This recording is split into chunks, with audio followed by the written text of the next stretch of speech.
algo que costumo comentar com frequência, mas já faz mais de um ano e ainda me pego revendo os arquivos daquele dia, como se faltasse alguma coisa que eu deixei passar, ou como se eu quisesse ter deixado passar. Eu sou médico legista, trabalho há 10 anos no necrotério do Hospital Universitário de Brasília. E o que aconteceu foi exatamente dentro da sala de recomposição, onde a gente faz o fechamento dos corpos depois das análises internas. É o último procedimento antes da liberação para a funerária. Era fim de tarde. A sala já estava fria, limpa, e o corpo na mesa era de um homem na faixa dos 40 e poucos anos, bem conservado. Tinha sido um caso simples, laudo praticamente direto, acidente, sem marcas externas, nada suspeito. Corpo limpo, já esvaziado, preparado para costura. Eu estava sozinho naquele momento. A auxiliar tinha ido buscar uma bandeja que ficou no refrigerador, e a equipe de radiologia já tinha feito a parte deles mais cedo. Peguei a agulha maior, comecei o primeiro ponto na cavidade torácica, que é onde a gente costura a abertura do tórax para reconstituir a integridade do corpo. Movimento padrão. Puxa o fio de nylon, atravessa a musculatura, ajusta a tensão, continua a linha. Na terceira passada, eu senti um estalo. Não foi bem um som alto. Era abafado, mais interno. No início pensei em resquício de gás, o que não é comum depois de tanto tempo, mas pode acontecer. Só que, no momento que eu puxei a linha de novo, veio um clique. Um som seco, pequeno, como botão de plástico acionando algo. E aí, aconteceu uma coisa que não devia acontecer ali, pelo menos não daquela forma. De dentro da cavidade começou a sair um som, baixo, digital, uma gravação, uma voz masculina, abafada, quase como se estivesse com tecido em cima. Dizia só isso: agora é com você. Parou, durou 2 segundos, talvez nem isso, mas saiu de dentro, do peito. Eu fiquei parado, com a mão segurando a linha no meio do ar, como se tivesse puxado alguma coisa além do tecido. Não havia aparelho nenhum. Nenhum objeto metálico, nada embutido, nada visível. Desfiz o ponto na hora. Abri de novo a cavidade com mais cuidado. Toquei com a pinça cada costela, cada borda muscular. Virei o corpo levemente para o lado. Olhei atrás do externo. Olhei atrás do diafragma. Nada. Fui até a bandeja, peguei o raio-x da manhã. Nada de corpo estranho. Peguei meu celular, fui até a sala dos técnicos e pedi uma nova radiografia. Só por precaução. Eles fizeram. A imagem voltou limpa. Nenhum chip, nenhum gravador, nenhum objeto inserido. Pedi uma ressonância. O setor atendeu por protocolo. Resultado normal. Tecido, osso, ar, mais nada. Fiquei em silêncio até aí.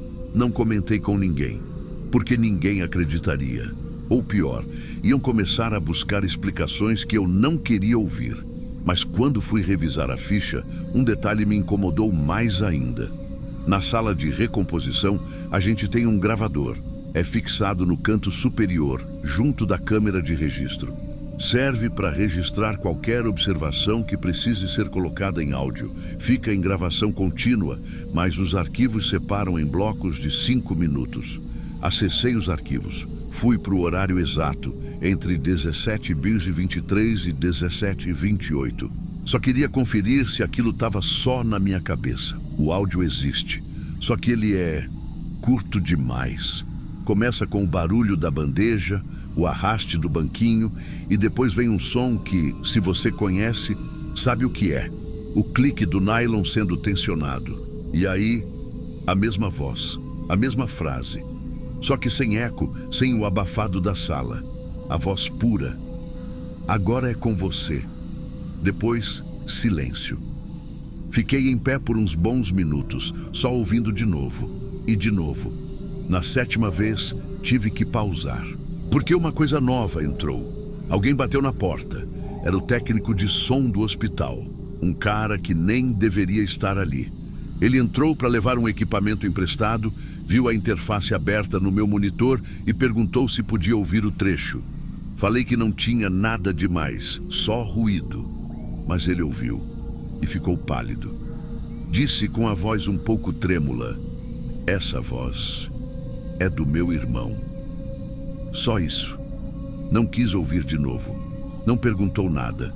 Saiu da sala e nunca mais tocou no assunto. Dia seguinte, o áudio não estava mais no sistema. Apenas o nome do arquivo e um aviso de remoção por erro de código. Mas eu ainda tenho o horário salvo. E cada vez que eu puxo linha num novo corpo, aquela frase volta para mim como se fosse um lembrete pessoal. "Agora é com você." Depois daquele dia, eu demorei para conseguir voltar a costurar com tranquilidade. Não por medo exatamente, mas porque alguma coisa no gesto mudou. Costurar sempre foi mecânico para mim. Atravessa, puxa, aperta. Mas agora, toda vez que a linha desliza pela musculatura, eu escuto o barulho de novo. Não de verdade, não no ambiente, só dentro da cabeça. Só no ponto exato em que eu tensiono. Eu cheguei a fazer uma coisa que não devia. Levei o áudio comigo. Salvei o trecho num pendrive, escondido. A versão mais limpa que consegui pegar do sistema antes que sumisse. Mostrei para 2 colegas da perícia sem dar contexto. Falei que era de uma investigação antiga, arquivo mal identificado. Os 2 ouviram. Nenhum dos 2 reconheceu a voz. Mas um deles perguntou uma coisa que eu ainda penso até hoje. "Você tem certeza de que isso foi dito para quem estava ouvindo ou para quem estava costurando?" Isso me travou por dentro, porque até ali eu estava assumindo que o som era direcionado para mim. Mas quando você ouve com esse pensamento de que a frase foi dita para alguém que veio antes, a coisa muda de tom. Agora é com você. Pode ser sobre quem toca o corpo, mas também pode ser sobre quem passa adiante, sobre quem entrega, sobre quem fecha, e aí aquilo vira mais do que um som, vira um tipo de passagem, de aviso, ou pior, de delegação. Passei semanas em silêncio, mas a cabeça não soltava. Então voltei a puxar a ficha completa do homem que estava na mesa. Fui atrás da entrada hospitalar dele, do histórico, dos objetos pessoais. Nada. Nenhuma entrada recente, nenhuma cirurgia anterior, nenhum implante eletrônico. Só uma carteira, um relógio barato e uma corrente simples. Nem celular ele carregava. Mas aí, numa visita rápida ao setor de imagem, eu cruzei com o mesmo técnico de som, o irmão do áudio. Ele me chamou num canto e disse que precisava conversar. A gente desceu até o estacionamento. Ele encostou no carro, olhou para baixo e disse, do nada: "Meu irmão tirou a própria vida." Foi assim mesmo, sem rodeio. Eu fiquei calado. Ele continuou. Foi com gravação, deixou um áudio, mas não para mim, para outra pessoa. Eu só ouvi depois. Eu perguntei quase sem querer: "Você lembra o que dizia?" Ele fez que sim, devagar. A mesma coisa, palavra por palavra.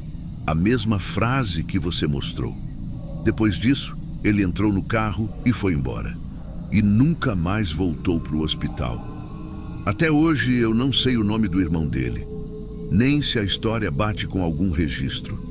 Mas, de tempos em tempos, algum corpo vem para a mesa e me dá uma sensação parecida. Não tem som, não tem estalo, não tem áudio nenhum, mas tem aquele silêncio carregado, como se alguma coisa já tivesse sido dita e eu tivesse chegado só para fechar o pacote.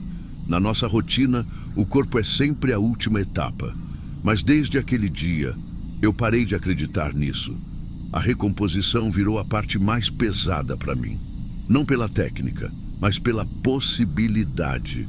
Porque se uma única frase conseguiu sair, sem nenhum aparelho, sem nenhum canal auditivo, sem nem sequer estar gravada em mim, então o que mais pode estar esperando para sair?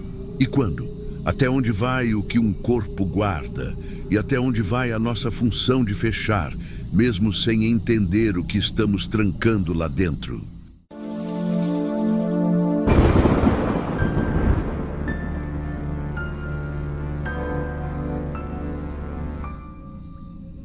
A primeira vez que eu vi aquele número costurado dentro do fígado, achei que fosse resto de um curativo antigo.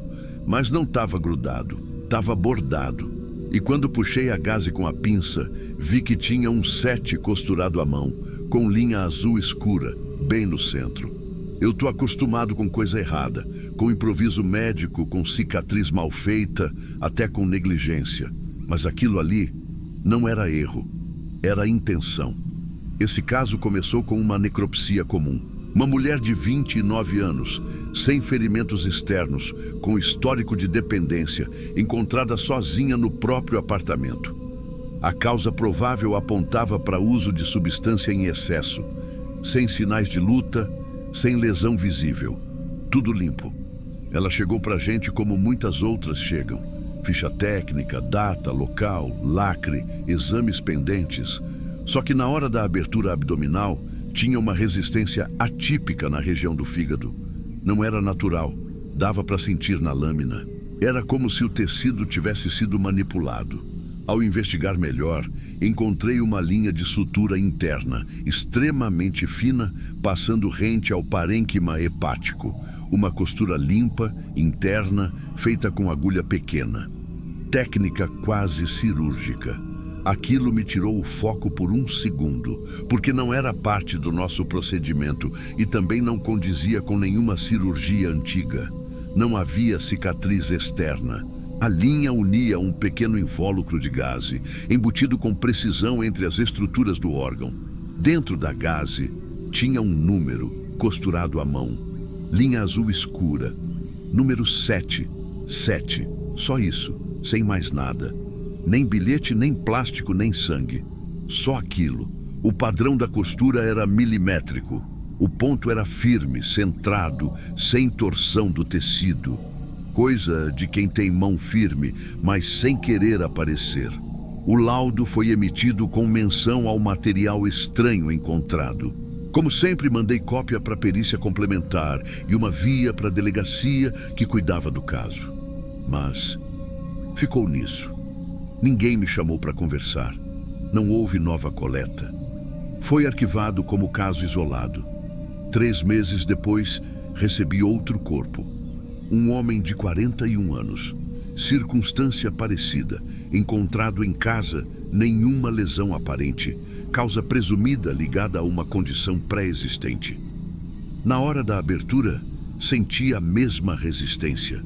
Mesmo ponto interno. Mesma gaze. Mesmo local. Mas agora o número era 8. Foi ali que minha cabeça travou. Fiz o procedimento inteiro com uma espécie de náusea seca, como se eu estivesse abrindo um envelope que não era para mim. Porque aquilo claramente era para alguém, e eu estava recebendo pela segunda vez. Na semana seguinte, fiz um levantamento informal dos últimos registros dos últimos 6 meses. Nenhum outro corpo com algo semelhante. Até aquele momento. Mas então, 2 meses depois, uma criança, 7 anos, vítima de um possível acidente doméstico. E lá estava a gaze, costurada entre as vértebras lombares, pressionando os nervos com delicadeza cirúrgica. Número 9. Foi aí que alertei a divisão de homicídios. Eles vieram até mim, abriram as fichas, cruzaram os prontuários. Aparentemente, nenhum vínculo entre as vítimas. Mulher adulta, homem de meia idade, agora uma criança. Sem laços, sem histórico comum, sem localização geográfica próxima. Mas todas tinham a mesma costura, a mesma linha e a mesma ordem crescente. Quando chegou o 12º corpo, algo mudou. Era um rapaz, 20 e poucos anos, encontrado em um prédio comercial, sem lesões externas. Dessa vez, o número estava dentro do pulmão esquerdo. A costura passava rente ao brônquio, feita com um tipo de ponto que só eu uso. Não é força de expressão, é um tipo de fechamento que aprendi anos atrás, num curso fora do país, e que uso em tecidos mais densos quando quero evitar retração sem alterar a estrutura interna. Não ensinei isso para ninguém. Não documentei em artigo. É só meu. Eu comentei com a equipe. Disseram que podia ser coincidência. Mas quem trabalha com repetição sabe o que é um padrão. E aquilo ali estava sendo construído com intenção. O 13º corpo chegou numa cesta. A ficha dizia: masculino, 36 anos, óbito sem testemunha. Eu já abri com o estômago enrijecido, mas dessa vez não tinha número. Tinha uma etiqueta, pequena, branca, costurada com linha vermelha, fora do padrão. A etiqueta não dizia 13, dizia meu nome completo, nome, sobrenome, CRM. Eu não consegui continuar naquele dia. Pedi para outro colega revisar a peça. Ele achou estranho, claro, mas colocou no laudo que a gase encontrada continha caracteres que indicam o nome de um dos profissionais da equipe de necropsia. A polícia disse que isso podia ser uma provocação qualquer, feita por alguém que teve acesso aos relatórios anteriores. Mas você entende o que isso significa, né? O cara não quer se esconder, ele não quer fugir, ele quer ser entendido. E não por todo mundo, só por mim. Tem gente que mata para sumir. Esse cara mata para ser lido. E agora, cada vez que um novo corpo chega, eu fico esperando. Não o sangue, não os ferimentos, mas a costura. Porque eu sei que o número 14 vai vir. E ele não vai estar fora. Vai estar dentro. E talvez não seja mais um número. Talvez seja uma resposta. Ou o próximo nome. Se você chegou até aqui, é porque alguma parte dessa história te prendeu. Aqui no canal, a gente conta relatos reais, ou pelo menos tão reais que poderiam ter acontecido com qualquer um. E se você gosta desse tipo de história, onde o medo não vem de gritos, mas de silêncio, detalhe e coisa que ninguém explica, então já se inscreve. Faz parte dessa comunidade que cresce todo dia com gente que também sente arrepio, onde ninguém mais sente nada. Ativa o sininho, porque o próximo relato pode ser o que te faça olhar diferente para uma coisa que você sempre achou normal.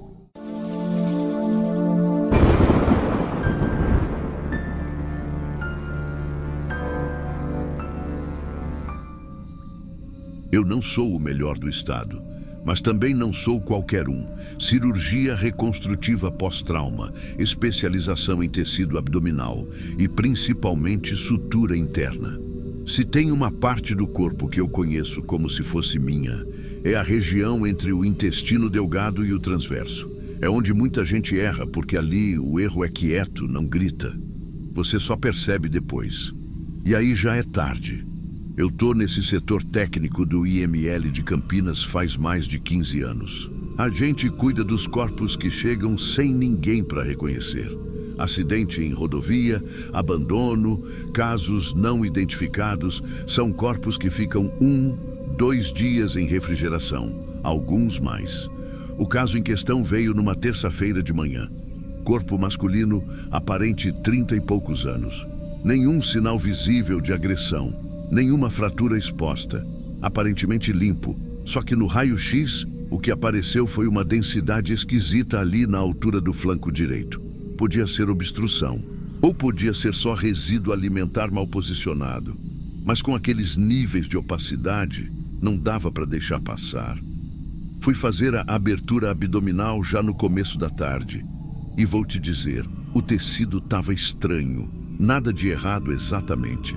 Mas com resistência demais, como se tivesse cicatrizado por dentro, e não era fibrose de trauma, era uma adesão lisa, como se o corpo tivesse se colado sozinho. Pensei que fosse alguma sequela antiga, talvez cirurgia não registrada. Só que quando aprofundei o corte, e aqui eu fui bem abaixo da camada de gordura, entrando já nas alças, eu encontrei uma sutura, e não era uma sutura comum, era uma linha única, contínua, sem ponto de entrada visível, ligando 2 segmentos intestinais como se tivesse sido costurada por dentro, sem ter aberto por fora. E o fio não era nenhum que eu já tivesse usado. Ele não cortava o dedo, mas também não cedia.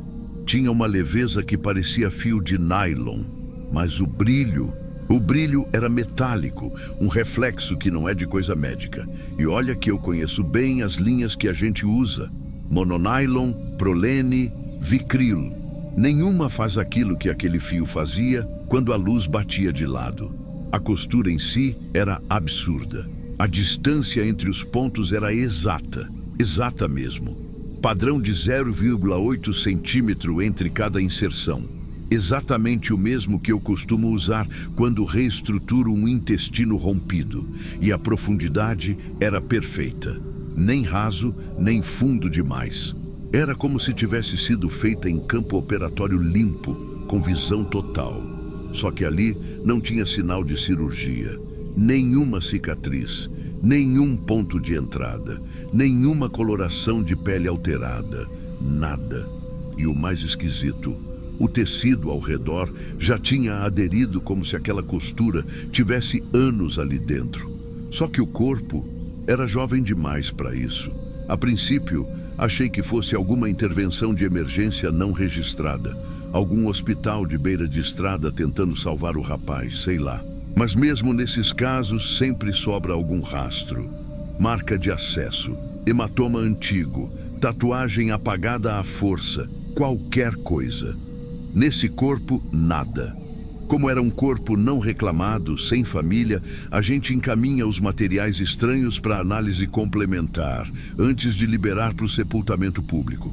Peguei um pequeno trecho do fio, bem pequeno mesmo, e mandei para o laboratório com identificação técnica. 3 dias depois, me ligaram dizendo que o material do fio não constava no banco de dados. Disseram que tinha traços metálicos, mas sem assinatura industrial. Nenhuma composição coincidia com as linhas hospitalares nacionais ou importadas. Nessa hora, já não era mais só profissional. Já era pessoal. Eu pedi para me deixarem com o corpo por mais um turno. Voltei para a mesa, refiz o corte. Observei a costura centímetro por centímetro. E cada ponto seguia a mesma métrica que eu uso. Até o acabamento final era igual ao meu. O ponto de segurança escondido sob o tecido, numa dobra interna, com laço duplo. Ali eu travei. Porque ou alguém tinha me assistido operando por anos de muito perto, ou alguém tinha estudado cada ponto meu como se estivesse tentando replicar. E replicou melhor. Passei o final de semana olhando aquele fragmento de fio em casa. Guardei num porta-lâmina esterilizado. Não contei para ninguém. Fiquei só olhando. E foi no domingo à noite que caiu a ficha. Eu estava revendo umas fotos antigas minhas de uma reconstrução que fiz em um paciente que sofreu lesão múltipla abdominal. Era um caso de acidente em fábrica, muito complexo, com reconstrução intestinal em 3 segmentos. Eu fotografei cada fase do procedimento. Na 4ª foto, que mostra o ponto final da anastomose, o padrão era idêntico. Aí eu medi com uma régua. Exatamente os mesmos 0,8 centímetros entre os pontos, o mesmo número de voltas na laçada final, o mesmo recuo na inserção da linha. Eu achei que estava ficando obcecado, mas tinha mais. Peguei meu kit cirúrgico, medi a distância entre meus 2 dedos polegar e indicador quando estou com a pinça de campo. E adivinha? A mesma distância da abertura usada para entrar com a linha naquele corpo. Como se a pessoa que tivesse costurado tivesse exatamente a minha mão, o mesmo gesto. Não é o tipo de coisa que você joga numa roda de colegas. Então eu fiquei quieto. Mas desde então, toda vez que eu pego um bisturi, eu fico pensando se tem alguém olhando. Alguém que sabe como eu opero e que talvez esteja me copiando. Não por fora, mas por dentro. E vou te dizer... Eu já vi erro médico virar tragédia. Já vi corpo que veio sem a metade de dentro porque o hospital quis correr. Já vi sutura feita com pressa, com raiva, com medo. Mas aquela ali, aquela costura, foi feita com admiração. Não sei por quem, não sei por quê. Mas alguém me conhece melhor do que eu mesmo. E usou o meu gesto para fechar alguma coisa. Dentro de um corpo que ninguém reconheceu. Com uma linha que não existe. E eu sigo aqui, todo dia, tentando fingir que aquilo não mudou nada. Mas mudou. Porque agora, cada vez que eu fecho uma cavidade, eu não consigo evitar olhar de novo e pensar, Será que esse também foi costurado antes?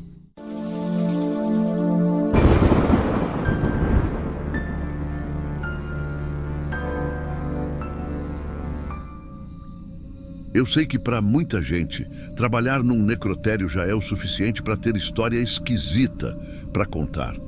Mas o que aconteceu naquela sala, em específico, não tem relação com superstição, nem com um erro de registro, nem com aquelas coisas que o pessoal adora inventar quando fala da nossa profissão.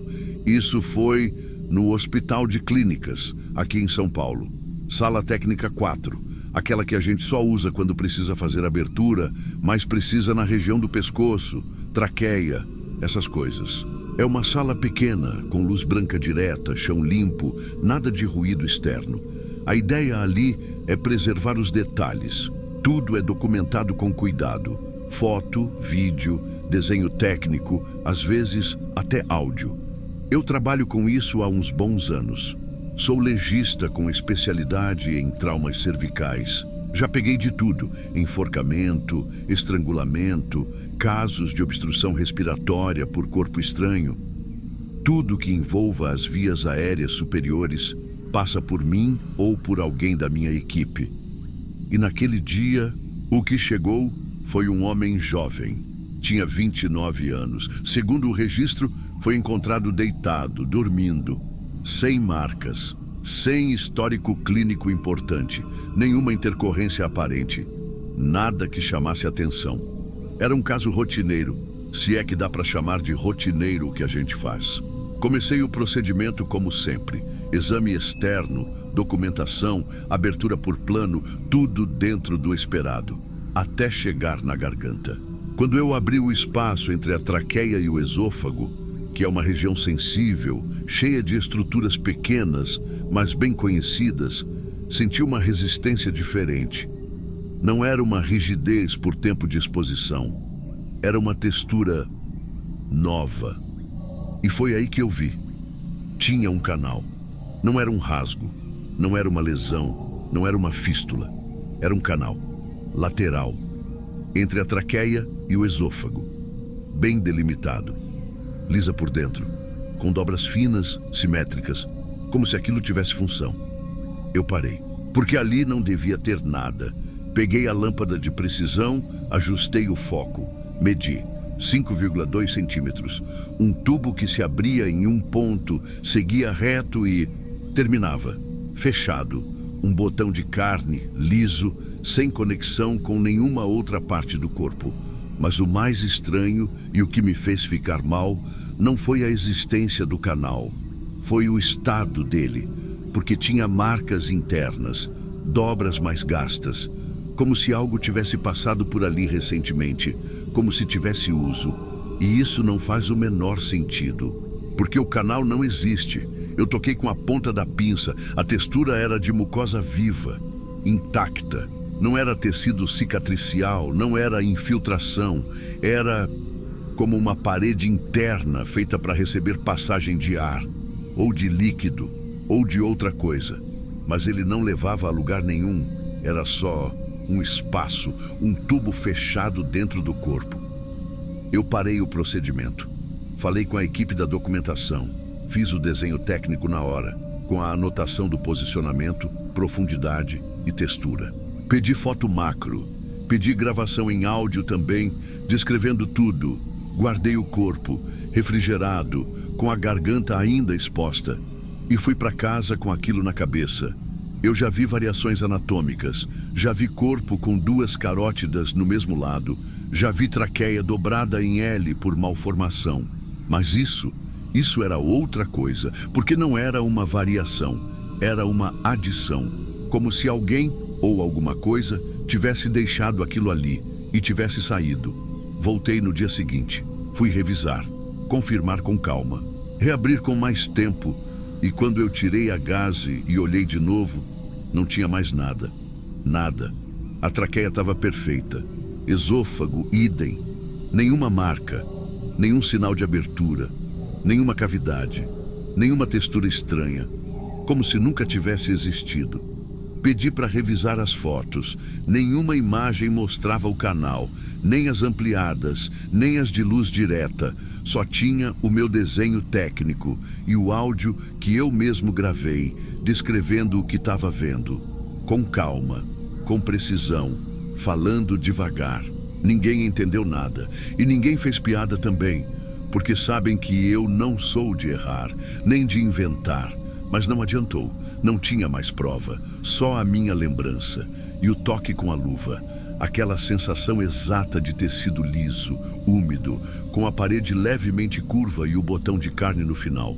Como se tivesse sido feito para algo passar, mas uma única vez.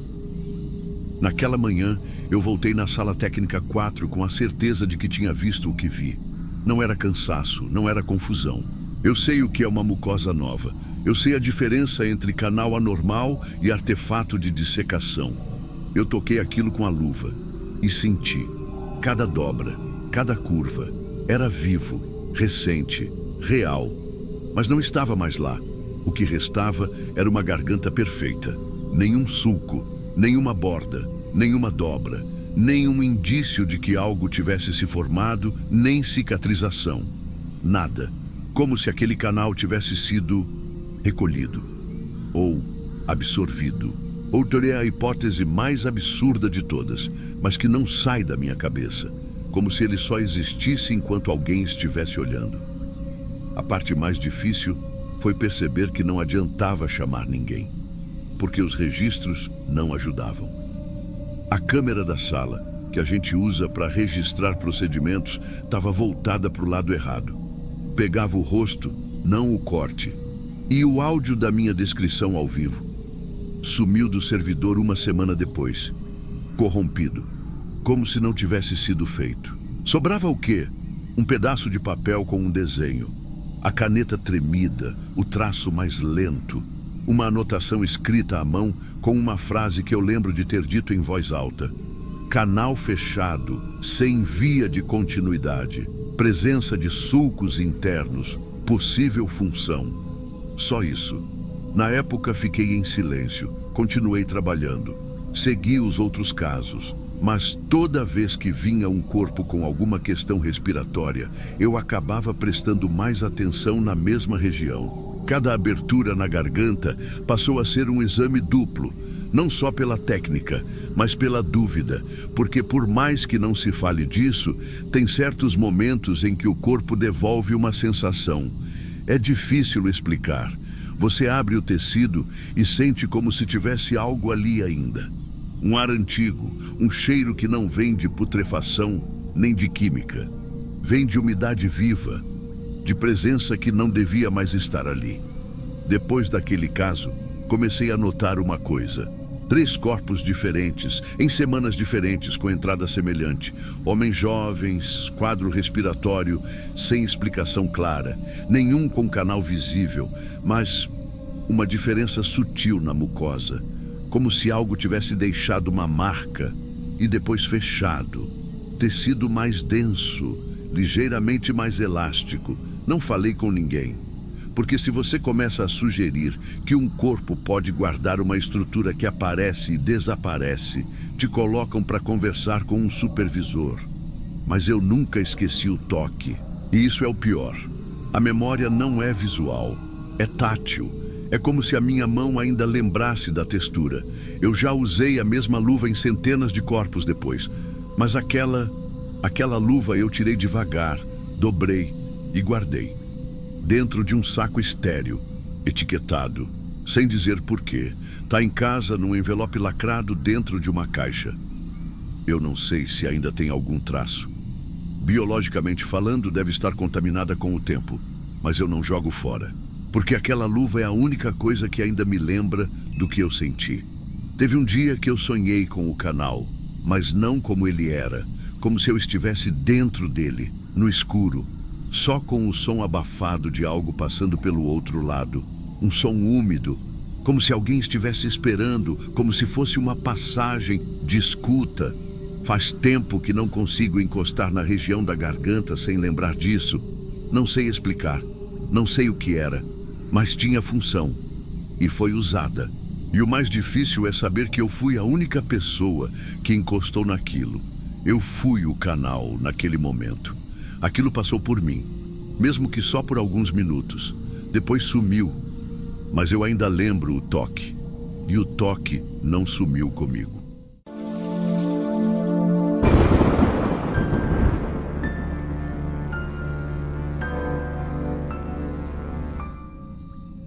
Eu já trabalhei em lugar abafado.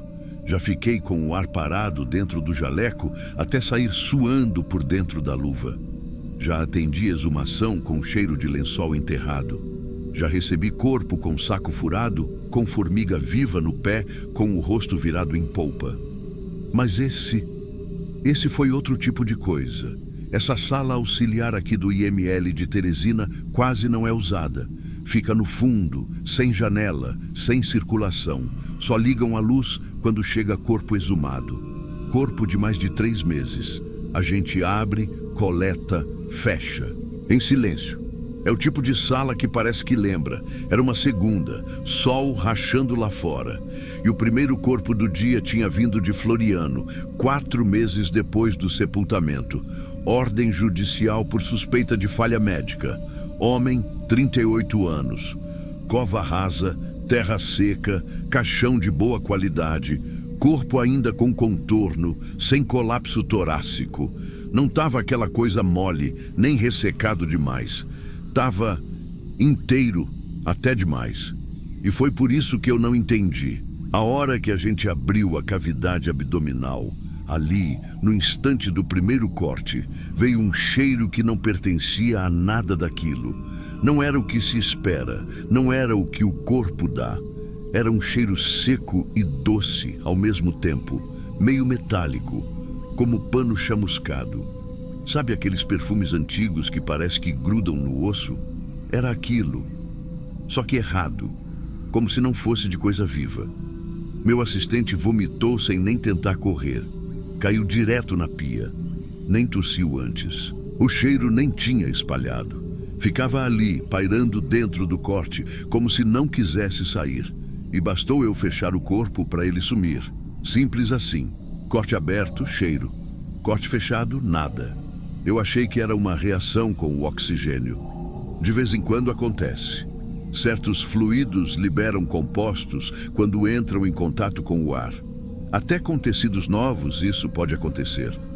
Anotei no laudo e não falei nada. Só que uma semana depois veio outro. Dessa vez mulher.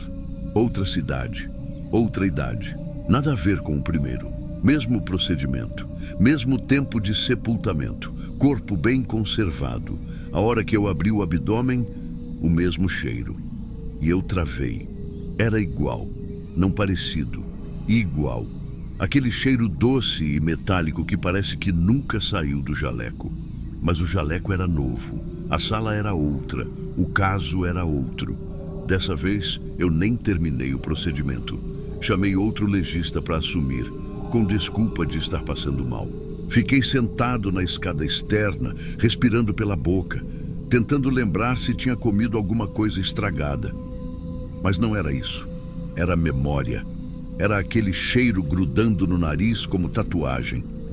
Foi só no terceiro corpo que eu entendi que não era coincidência. Um bebê, exumado por causa de uma infecção desconhecida. Quando o corte foi feito, dessa vez no tórax, o cheiro voltou. O mesmo cheiro, mesmo peso, mesmo susto, mesmo enjoo. E ninguém tinha ligação com ninguém. Cidades diferentes, gêneros diferentes, idades diferentes. Eu pedi análise do tecido, pedi mais de uma, química orgânica, patologia, residual farmacológico, tudo deu limpo. Nenhum composto comum, nenhuma substância aromática detectável, nada que justificasse. E o mais curioso, o cheiro não passava para a luva, nem para o pano, nem para a lâmina. Só existia ali, na cavidade, preso, como se estivesse guardado. E eu comecei a pensar nisso, no que o corpo guarda. A gente pensa que só guarda os restos, o que sobrou da vida. Mas e se não for isso? E se guardar o que não devia ter passado por ele? A partir desse ponto, eu comecei a abrir mais devagar. como se estivesse com medo de liberar alguma coisa. E olha que eu não sou homem de medo. Eu vi coisa que policial não aguenta. Já tirei fragmento de osso de dentro de animal. Já abri saco errado. Já costurei corpo estourado por dentro. Mas nada me deu esse tipo de receio. Esse cheiro, ele não pertencia àquele corpo. Ele pertencia ao que ficou dentro dele. E o mais estranho foi quando o cheiro começou a vir, antes do corte. Teve um caso em abril, chegou um corpo de exumação de 6 meses. Quando a gente retirou da urna metálica, ainda lacrada, o assistente perguntou: "Que cheiro é esse?" E a urna estava selada. Quando abrimos, era ele, o mesmo cheiro. A partir dali eu comecei a anotar. Fiz uma planilha. São 9 casos até agora. 9 exumações com aquele mesmo cheiro. Sem ligação, sem padrão. Homem, mulher, criança, norte, sul, interior. Só uma coisa em comum. O cheiro só aparece quando a cavidade é aberta. Ou, mais assustador ainda, quando vai ser aberta. Como se estivesse esperando. Não sai para fora, não pega no ambiente, não entra na roupa, mas não sai da cabeça. E eu acho que isso é o pior, porque ele não te persegue no ar, te persegue na memória. Tem dia que eu tô em casa, passando camisa, e vem aquele toque doce no nariz, aquela mistura de metal, pano queimado, perfume velho, e eu sei que não tem nada ali. É só a lembrança. Mas ela fede como se fosse presente. Já pensei em relatar isso formalmente, mas que tipo de protocolo atende cheiro que não existe? Vão rir, vão dizer que é coisa da minha cabeça, ou do jaleco, ou do ambiente. Mas não é, porque eu troquei de sala, troquei de máscara, troquei de luva, e o cheiro só volta quando abre. Ele tá ali, preso, dentro. E parece que quanto mais tempo o corpo passou no chão, mais forte ele fica. Como se aquilo fosse fermentando, amadurecendo, esperando ser liberado de novo. Não sei se é psicológico, não sei se é ambiental. Só sei que meu estômago já reconhece o cheiro antes do nariz. E hoje em dia, eu respiro pela boca. E torço para não sentir mais nada.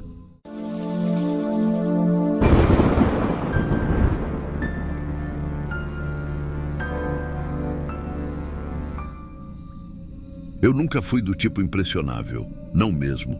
A gente trabalha com isso todo dia, com os restos, com o que já não reage, já não responde. E tudo ali tem um padrão. Tudo. É por isso que eu gosto dessa parte da medicina legal. Porque não tem mais surpresa. O corpo é passivo. Você examina, coleta, mede e pronto. É físico, é objetivo e, mais importante, é previsível. O corpo perde calor, por exemplo. Isso é uma certeza. A curva de resfriamento é sempre a mesma, com pequenas variações. Não importa quem era a pessoa, como foi o fim dela, se estava sol lá fora ou se a câmara ficou desligada por 1 hora. A perda de temperatura segue um ritmo, um número, uma curva. A gente aprende isso ainda na residência, e quando você entende isso direito, você consegue até estimar o tempo desde que o corpo parou. É uma matemática muito simples. Parte de 36 kg o C e vai caindo. Primeiro rápido, depois mais lento, até estabilizar com a temperatura ambiente. É isso. Nunca foi diferente. Até aquele dia. Isso foi numa terça. Eu estava de plantão desde as 7, tinha dormido mal para variar. Quando cheguei, já tinham deixado 2 corpos vindos do mesmo local. Um acidente residencial, segundo a ficha. Homens adultos, idades próximas, entregues por volta das 3h da madrugada. Estavam armazenados na mesma câmara, lado a lado. Ambiente controlado, quarto no C constantes, como sempre. Fui fazer as medições térmicas iniciais às 8h12. Comecei pelo que estava mais à direita. Um rapaz de 33 anos. Ficha limpa, sem histórico relevante, causa provável listada como queda com trauma torácico. Introduzi o retal. A leitura foi esquisita. 25,1 graus. Aquilo me travou por uns segundos. Chequei o equipamento, repeti o processo. 25,1 de novo. Troquei o termômetro. Peguei outro calibrado na semana passada, 24,8. Não fazia sentido. Se o corpo entrou no refrigerador às 3 da manhã, já devia estar abaixo de 18, provavelmente em 16 e alguma coisa. Encostei a mão no tórax.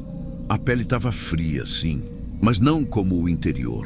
Era o oposto do que a gente espera. Normalmente o externo gela primeiro, o ar ao redor rouba calor. Mas ali, o tecido mais profundo parecia mais aquecido. Foi aí que eu encostei as costas da mão na região abdominal. Sabe aquela sensação de tocar numa peça de metal que ficou muito tempo à sombra? Fria, mas densa. Seca, sem elasticidade.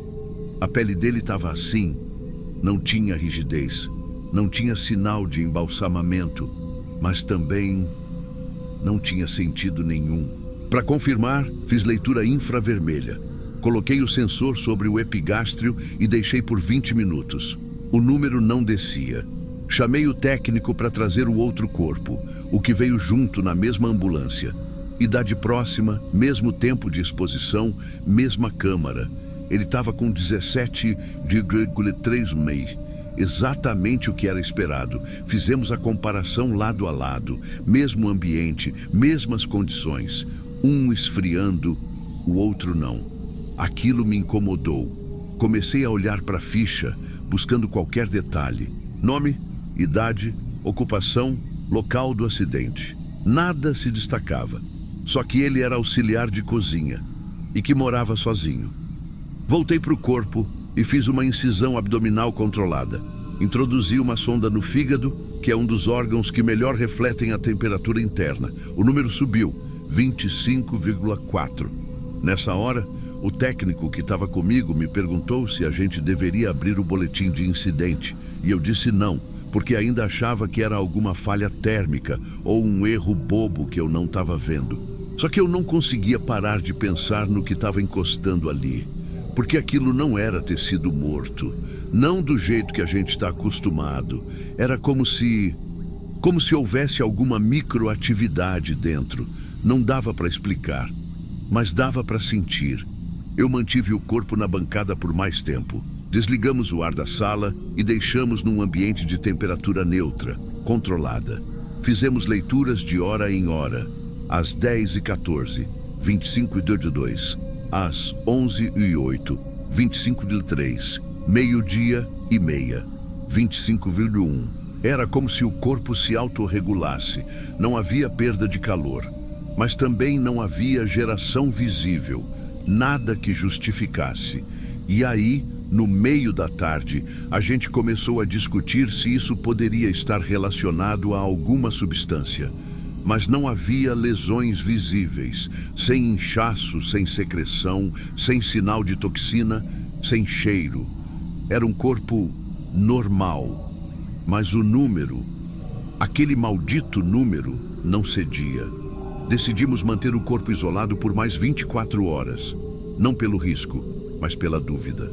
Eu precisava de tempo, e foi essa decisão que no dia seguinte me tirou a paz de vez. Na manhã seguinte, eu cheguei mais cedo. Antes mesmo de fazer qualquer anotação, fui direto para a sala. O corpo ainda estava na mesma bancada. A temperatura ambiente naquele momento era de 21,6 graus. Tudo desligado. Tudo fechado, nenhum fator externo. Introduzi a sonda novamente, 25,2 UC. Eu respirei fundo e deixei o equipamento ligado. Não tinha mais explicação térmica, não tinha lógica celular, não tinha nem mais dúvida. Aquilo não era normal. Foi quando eu decidi que ia chamar alguém de fora. Não era um pedido oficial, era pessoal. Um colega aposentado, perito criminal, que hoje trabalha em perícias técnicas independentes. Um nome confiável. Alguém que também não acredita em suposições. Ele veio no início da tarde. Fiz questão de não falar nada antes. Deixei que ele fizesse a própria leitura. Usou o equipamento dele. A primeira frase que ele soltou foi: "Teu termômetro tá certo. O problema não é o número." A segunda: "Isso não é uma falha de conservação." A gente ficou em silêncio por um tempo. E eu lembro que olhei de novo para a pele. Estava do mesmo jeito. Não mudava de cor, não mudava de textura. Era como uma carcaça que não decidia para onde ir. Nem para baixo, nem para frente. Fizemos cortes maiores, tentando observar vasos. Nada. Nenhuma evidência de coagulação em curso, o que era esperado. Mas também sem decomposição. O que a gente tinha ali não era putrefação contida, era ausência de reação. Total. Um tipo de pausa celular que não bate com nenhuma literatura. Até cogitamos a hipótese de envenenamento por substância ultra refinada. Mas a coloração hepática era normal. O cheiro interno era nulo. Não havia pigmentação em mucosa, nem vestígios químicos nos cortes dérmicos. No fim do dia, ele me entregou um papel. Era um relatório informal, nem protocolado. Estava escrito assim: não se trata de falha técnica. As leituras foram validadas por múltiplos aparelhos.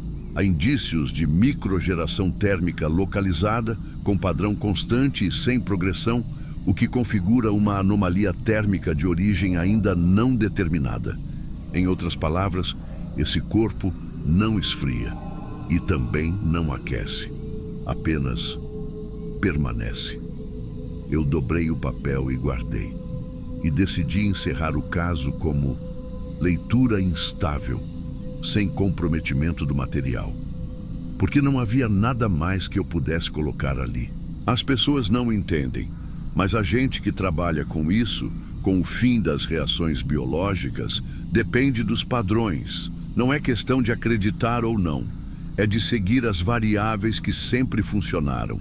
Se você não pode confiar na curva térmica, então você começa a se perguntar no que mais você está confiando errado. Esse corpo foi encaminhado para a liberação judicial 2 dias depois. Eu acompanhei o transporte. E confesso que, por algum motivo que nem eu entendi direito, pedi para tocar no tórax mais uma vez antes do envio. E estava igual. Frio, sim, mas com aquela densidade errada. Com aquele peso que o tecido não deveria ter. Sem rigidez, sem colapso, sem sinal de nada que indicasse que ali acabou. Até hoje, eu não sei o que era. E talvez seja isso que me incomoda mais. Porque tudo que a gente mede, a gente entende. Menos isso. Corpos esfriam, sempre. Esse não terminou de acontecer.